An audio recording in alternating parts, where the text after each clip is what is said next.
第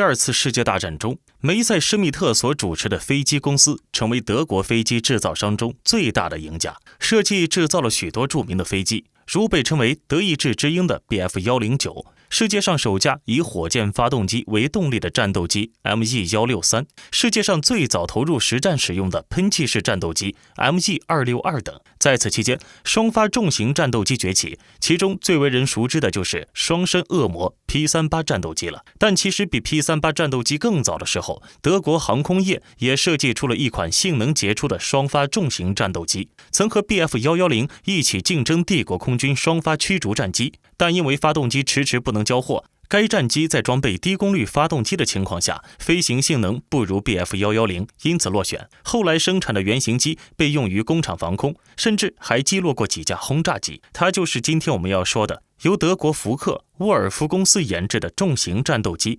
FW187 战斗机。20世纪30年代，正值航空技术大发展时期，各种理论和与之配套的航空技术层出不穷。一些航空史上的先行者提出了建造一种使用2台发动机战机的设想。与单发战斗机相比，双发战斗机的优点显而易见，其体积虽然比单发战斗机大得多，但只要设计得法，其性能并不比单发战斗机差。而且由于它可以携带更多的燃料，其航程明显优于单发战斗机，这就使得这种战斗机可以为多架轰炸机提供有效的护航，深入对手的领空，完成战略轰炸任务。在这种背景下，时任帝国航空部技术部主管的沃尔夫拉姆·冯·里希特霍芬找到了福克沃尔夫飞机制造公司的设计师库尔特·唐克，希望他能够设计出一种双发新式战斗机。此前唐克设计的 FW159 战斗机刚刚败给了梅塞施密特公司的 Bf109 战斗机，暂时退出了高性能战斗机的竞争中。此时他正在考虑设计一种高速战斗机。在获得了冯·里希特霍芬的支持之后，唐克开始着手进行双发战斗机的设计。1936年初，唐克完成了初步设计。在他的方案里，为了得到尽可能高的飞行速度，新机型的机身做得尽可能的小，特别是座舱小到只有中等身材的飞行员才能坐进去。从图纸上看，飞行座舱宽度甚至比发动机舱还要小。新机采用全金属蒙皮，为了减少阻力，起落架与机尾轮都被设计成可回收式。动力由2台960马力DB600 发动机提供，2台发动机分别位于两侧机翼上的发动机舱。为改善飞行员在降落时的视野，设计师特别在飞机前鼻部分的下部安装了一个观察窗。1936年1月，唐克制造了新式战斗机的模型，并将他的新设计拿到了帝国航空部进行推销。虽然新机设计不俗，但技术部门却对他没什么兴趣。原因很简单，航空部的官员认为德国当时的轰炸机所具有的速度优势完全可以弥补由于缺少护航战斗机而造成的危险，专门为轰炸机制造护航战斗机成本太大。就这样，唐克费尽周折，最终才得到航空部门的认可，并获得了 FW187 战斗机的编号和生产3架原型机的订货。由于发动机制造厂商无法按时提供所需的发动机，于是航空部决定采用容克 Jumo 210发动机作为替代。1936年12月 FW187 战斗机的第1台原型机飞机完工，并于1937年夏天首飞成功。在2台468千瓦的 Jumo 210D 发动机的驱动下， FW187 战斗机的飞行速度达到525千米每小时。该战斗机的重量是 Bf109 的2倍，在爬升与俯冲方面同样也给人留下了深刻的印象。由于 FW187 在试飞中的出色表现，该机型获得了猎鹰的绰号。同年6月，福克沃尔夫制造出了第2架原型机 V2，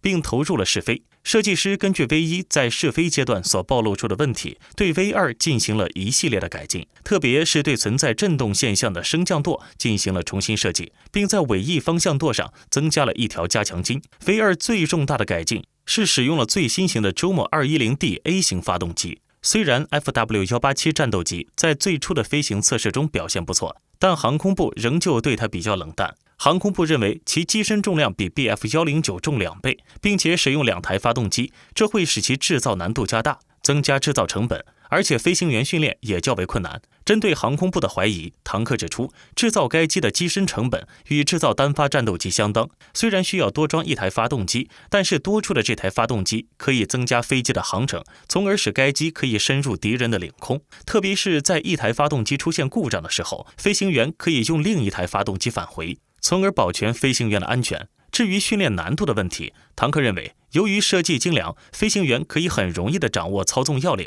就如同他们学习驾驶单发战斗机一样。1936年6月 ，FW-187 战斗机的倡议者里希特霍芬上校离开了技术部，其职位由另外一名一战中的老飞行员恩斯特·乌德特接替。乌德特属于 FW-187 的反对派，他坚持认为 FW-187 的灵活性比不上单座战斗机。在乌德特的主持下，1936年下半年，航空部对 FW-187 项目重新进行了评估，结果是取消高速远程战斗机的设计方案，转而设计可运载2名飞行员与加装重型武器的重型战斗机。此决定一出，唐克身上的压力骤然增大，他不得不在对已经制造出来的2台原型机进行试飞的同时，着手研制与前2架原型机完全不同的第3台原型机 V3。与 V1、V2 相比， V3 最大的改变在于增加了1名雷达操作员。为了能够容纳这名雷达操作员，设计师增加了机身长度，将雷达操作员的座位放到了飞行员背后，让他面对机尾。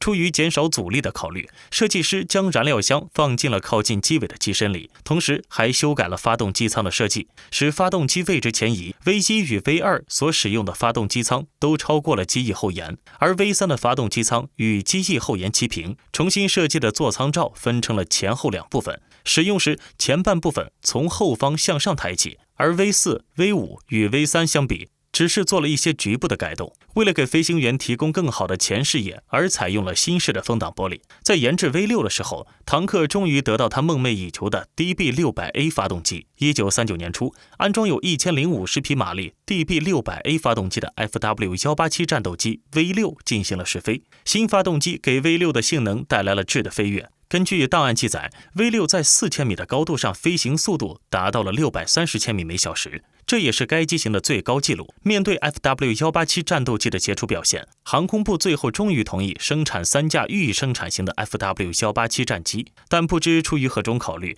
航空部还向 FW-187 的主要竞争对手梅赛施密特公司订购了 BF-110，而且为了公平起见，航空部要求2种飞机都安装 JOMO210G 发动机。航空部的这些条件立刻又让3架预产型的 FW-187 战斗机的生存条件变得恶劣起来。为适应实战要求，设计师给飞机安装了更厚的防弹风挡，在机身2侧增加了2挺 MG-17，使飞机上的武器增加到2门20毫米 MG-FF 机关炮和4挺 MG-17机枪，飞机的总重量也因此增加。而且由于使用了2台700马力的 JOMO210G 发动机，其性能远逊于 V6 使用的 DB600A， 这使其丧失了相对于 BF-110 的速度优势。同时 FW-187 原来引以为傲的细长机身也暴露出了缺点，由于机身尺寸限制了后座成员的活动，使其操作机尾机枪时很不方便，这使得该机的火力无法满足战斗机的标准，而其竞争对手 BF-110 却不存在同样的问题。